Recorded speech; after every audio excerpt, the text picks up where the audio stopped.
Olá meus caros, tudo bem com vocês? Eu sou Henrique Girão e seja muito bem-vindo ao canal. Hoje nós vamos discutir um caso que voltou na mídia, voltou nos jornais, voltou na boca do povo, que é o caso da Mariane Ferrer, que acusa um empresário de estupro.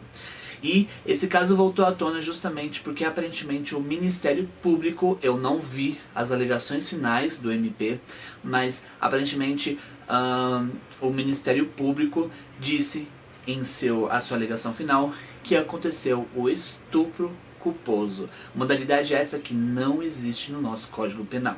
Hoje nós vamos discutir exatamente sobre o assunto e principalmente vamos entranhar dentro do processo de Mariane Ferrer. Antes de entrarmos no assunto específico da audiência de Mariane Ferrer, sobre o que o juiz disse, por que ele tomou aquela decisão, vamos falar um pouquinho e rapidamente. Se vocês quiserem um assunto muito mais específico, vocês deixam no comentário. Nós vamos falar rapidamente o que é o crime de estupro, aonde está falando sobre o crime de estupro no Código Penal, e dentro do crime de estupro, em seus parágrafos, vai falar sobre a sua vulnerabilidade. Por que vamos falar sobre vulnerabilidade? Porque o caso específico que nós vamos dizer hoje entra no crime de vulnerabilidade. O crime de estupro está disposto no artigo 213 do Código Penal. Constranger alguém mediante violência ou grave ameaça a ter conjunção carnal ou praticar ou permitir com que ele se pratique outro ato libidinoso. Resumindo, pepeca no pipi, pipi na pepeca, pipi no ânus, ânus no pipi. Independente de ser masculino ou feminino, quando estou forçando alguém a fazer sexo comigo, tendo violência, tipo, a pessoa falou não e eu estou continuando, usando força para ter aquele ato, isso caracteriza estupro, independente de ser homem, independente de ser mulher, ok? E dentro desse crime, a gente vai ter uma outra discussão, rapidinho aqui, que eu posso trazer no próximo tema, que é: o crime de estupro é somente quando há órgãos genitais se encostando ou se penetrando? E a resposta, teoricamente, sim. Mas muitos juízes modernos hoje, juízes estão tendo novas modalidades dentro do nosso juizado, em que qualquer tipo de penetração, tanto o dedo, quanto o objeto, quanto outras coisas que possam ser penetradas, também pode se caracterizar estupro. Apesar que, no seu caput do artigo, onde fala o crime de estupro, não está dizendo nada disso. E, como eu disse agora há pouco, a gente vai precisar falar sobre vulnerabilidade, porque o caso da Mariane Ferrer entra em uma das tópicos da vulnerabilidade. Mas rapidamente eu vou explicar assim, quais são os casos de vulnerabilidade, rapidinho, antes de a gente entrar dentro do assunto de Mariane Ferrer e conversar sobre as decisões do juiz, e etc, e etc e tal. O caso primeiro de vulnerabilidade é quando a pessoa é menor de 14 anos. Entenda, qualquer tipo de ato sexual que há de uma menor de 14 anos com outra pessoa que seja maior é automaticamente estupro de vulnerabilidade. Temos um caso até muito famoso que aconteceu recentemente de um TikToker que tinha 19 anos e a namorada 12, e mesmo com o aceite da menina, mesmo que os pais da menina deu aceite para esse relacionamento, se houver, porque eu acho que não houve, mas se houver sexo, está cometendo automaticamente estupro de vulnerabilidade. O segundo caso é sobre retardo mental, doença mental. Quando a doença mental atinge diretamente o segmento do cérebro, em que a pessoa não saber se exatamente o que vai acontecer com ela é uma coisa boa e uma coisa ruim, também entra no crime de vulnerabilidade. Ela não tem segmento para entender, a doença dela não deixa entender que aquele ato que vai acontecer ali, por mais que ela tenha dito sim, é um crime e é errado e pode causar danos para ela.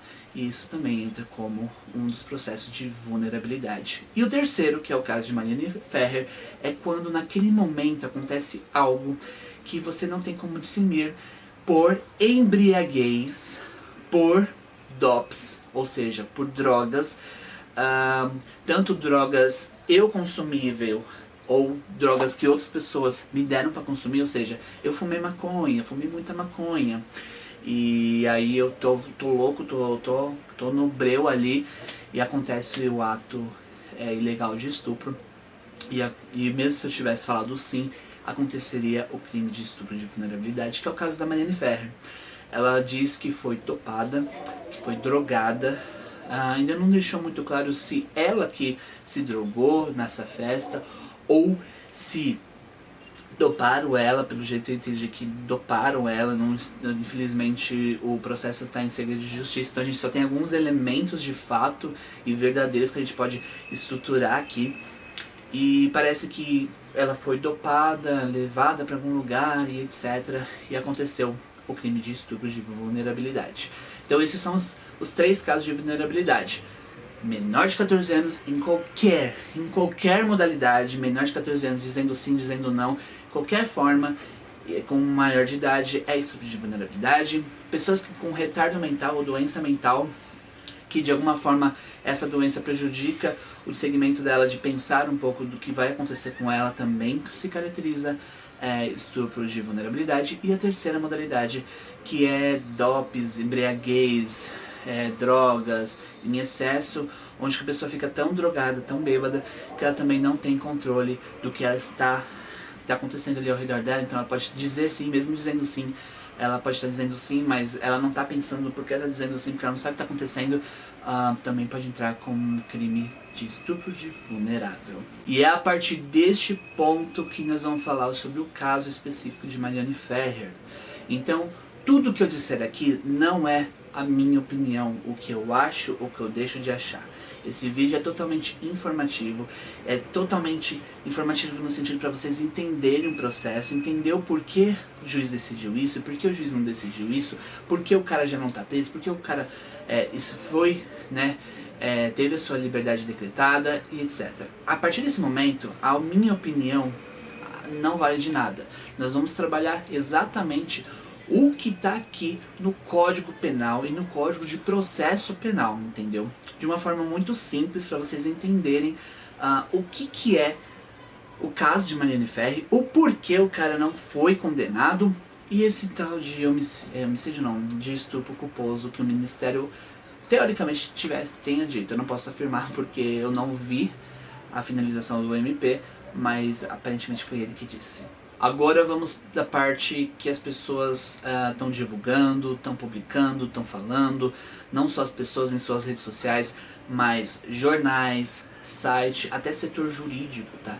Eu mesmo, quando eu ouvi a matéria, eu fiquei indignado sobre, mas como um advogado e uma pessoa que a gente precisa ser bem informado das coisas, nós não precisamos acreditar em tudo que acontece na mídia, nós precisamos correr atrás sobre isso, correr atrás para entender sobre isso. Eu fui fazer isso. E por mais que o processo em si esteja em segredo de justiça, eu não consigo ver provas, eu não consigo ver o que está escrito pelo advogado de defesa, pelo MP e etc. Eu não consigo ver. Mas a decisão do juiz é divulgada. Em nenhum momento o juiz liberou o suposto réu por estupro culposo. Em nenhum momento o juiz disse sobre estupro culposo na sua finalização, do porquê ele vai absolver, ele teve o seu entendimento em absolver o suposto réu, entendeu? Vamos lá. O que aconteceu? Não posso afirmar e não posso desafirmar sobre isso, mas parece que houve uma estrutura de estudo do MP em falar sobre estupro culposo e usar essa palavra. Não posso falar de fato que o MP falou isso porque a gente não teve acesso, né, ao processo com o MP. A gente só teve acesso a algumas partes do processo e a finalização do juiz. E o que eu posso defender é que o juiz em nenhum momento, e eu posso afirmar isso, que o juiz em nenhum momento disse que a pessoa seria absolvida por estupro culposo. Crime este que nem está tipificado. Crime este que não está tipificado em nenhum lugar no nosso Código Penal. Eu falo na nossa Constituição. No caso, Código Penal. Constituição também, né? Teoricamente, tudo que está na Constituição está elaborado em todos os processos. Então, o que eu posso afirmar para vocês é que o juiz em nenhum momento disse sobre estupro culposo. Mas Henrique, por que ele tomou essa decisão? vamos lá. Ele olhou o processo, ele viu as provas, ele olhou o processo, ele fez a investigação interpretativa dele e etc. E quando chegou o processo nele, ele já tinha a sentença e tal, ouviu todos os advogados, todas as partes, e falou: olha, sinceramente, de verdade, eu não tô vendo nenhuma prova cabível do meu entendimento que mostre que Mariane Ferrer estava dopada a nível de estar em forma de vulnerabilidade. Ou seja, está dopada para não entender, não conseguir entender o que está acontecendo com ela, independente da sua resposta corpórea e verbal. Ele entende que não há vulnerabilidade naquele sentido. Ele tem todas as provas médicas, provas de vídeos e fotos, que ele não consegue entender, ele não consegue interpretar que aquilo ali é vulnerabilidade.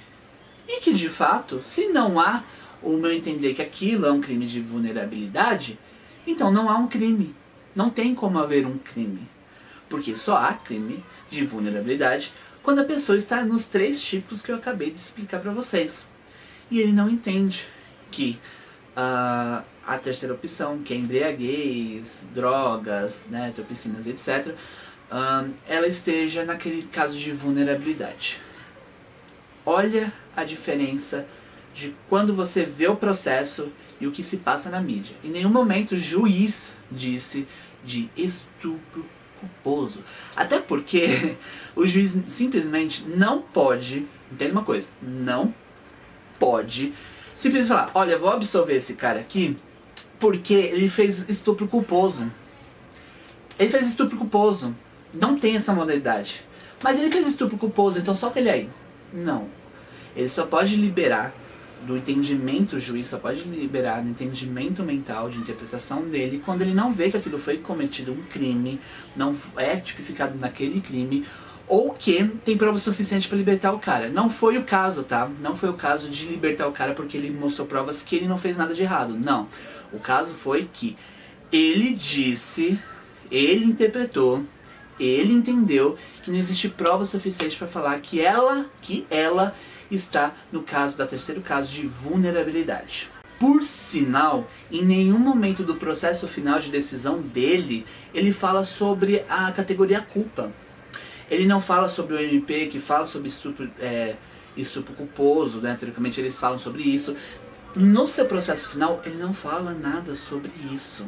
Ao contrário, ele nem fala sobre culpa. Ele não fala nada, ele fala sobre o entendimento dele. Ele deixa bem específico e foi bem elaborado a finalização do processo. Eu não posso, infelizmente eu não posso dar minha opinião em si sobre isso, mas independente das provas que existem lá, porque eu também não vi as provas que existem lá no processo, mas independente das provas que existem lá, na parte final, onde ele dá a conclusão dele do porquê ele está soltando aquele cara, ele deixa bem claro, muito claro: olha, no meu entendimento, não houve estupro de vulnerabilidade. Não houve estupro de vulnerabilidade. Não importa se o MP falou isso ou falou aquilo.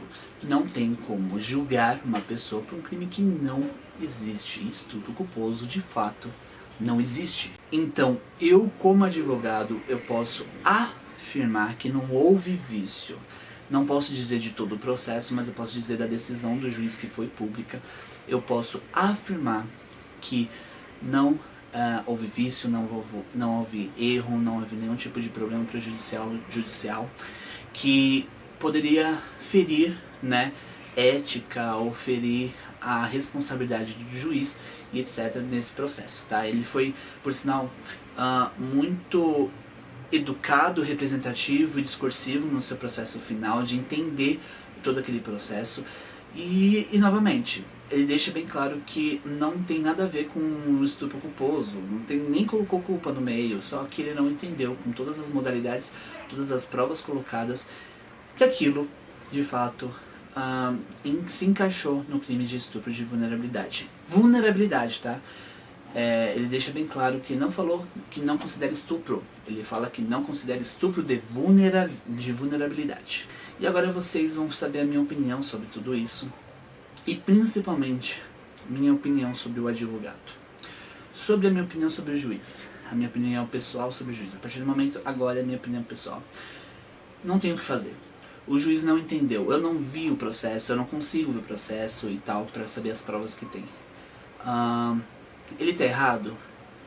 Pra eu falar se ele tá errado, se ele tá certo de fato, eu precisava ver o processo. E eu não vi, né? Nenhum dos advogados, além dos advogados da parte, consegue ver esse processo, porque tem segredo de justiça. O que eu estou defendendo aqui é a decisão do juiz, porque todo mundo falou que a decisão do juiz foi que ele colocou um estupro culposo, e não foi isso na decisão final dele, tá bom? Não foi isso na decisão final dele. Agora, sobre o caso do advogado. Eu, como advogado, me senti ofendido. Eu, como advogado, me senti destruído. Nenhum advogado deve, por mais que seja o lado oposto, né, de defesa, deve usar juízo de valor de uma forma tão baixa como esse advogado usou. Nenhum advogado deve usar termos, usar provas a mais, que são provas que não tem nada a ver com o processo, que parece que usou provas mais de fotos mais sensuais e tal, contra uma vítima. Quando a gente fala de um estupro, quando nós vamos falar de um roubo, de um assassinato, ou tentativa dele, é óbvio que a vítima às vezes pode gaguejar, é óbvio que às vezes a vítima pode esquecer, porque é um trauma. É um trauma. Em nenhum momento nós, como advogados, temos que usar esse tipo de trauma de uma forma tão baixa. Precisamos usar de uma forma combatível. O que é uma forma combatível? É uma forma jurídica. Fala assim, olha, você está errada por fazer isso. Olha, você não se encaixa nisso por isso, isso, isso. Mas nunca usar de termo tão baixo, agressivo, desrespeitoso com uma pessoa que sofreu algum tipo de ato criminoso. Em nenhum momento. Isso fere não só eu como advogado, mas fere todos os advogados criminais, todas as advogadas criminais. Na verdade, eu acho que fere até todos os advogados e advogadas do Brasil. O fato dele ser tão agressivo. E pior, nem o MP, nem o juiz barrou isso, falou, não, para com isso, chega, acabou. Em nenhum momento aconteceu isso. A OAB de Santa Catarina tem que tomar sim as suas medidas, porque isso é errado, isso é antiético. Não só pela menina Mariane Ferrer, mas por todos os profissionais da área. Então, é lamentável ver um advogado deste porte, um advogado que usa termos tão baixos e ofender e usar juízo de valor de uma forma errônea e deixar a vítima, que já estava com seus traumas, e vocês podem verificar os traumas dessa vítima no Instagram dela, pior. Sem contar divulgação de vídeo que nem deveria ser divulgado. É normal as pessoas gaguejarem quando tá com traumas. É normal as pessoas esquecerem quando tá com traumas. É normal. E essa é a minha opinião, tá bom? Tomara que vocês tenham gostado do vídeo. Se vocês têm algum outro problema jurídico ou alguma confusão jurídica, deixa aqui embaixo. Se vocês querem que eu fale sobre algum tema específico, deixa aqui embaixo também, tá bom? Beijos e abraços e até o próximo vídeo.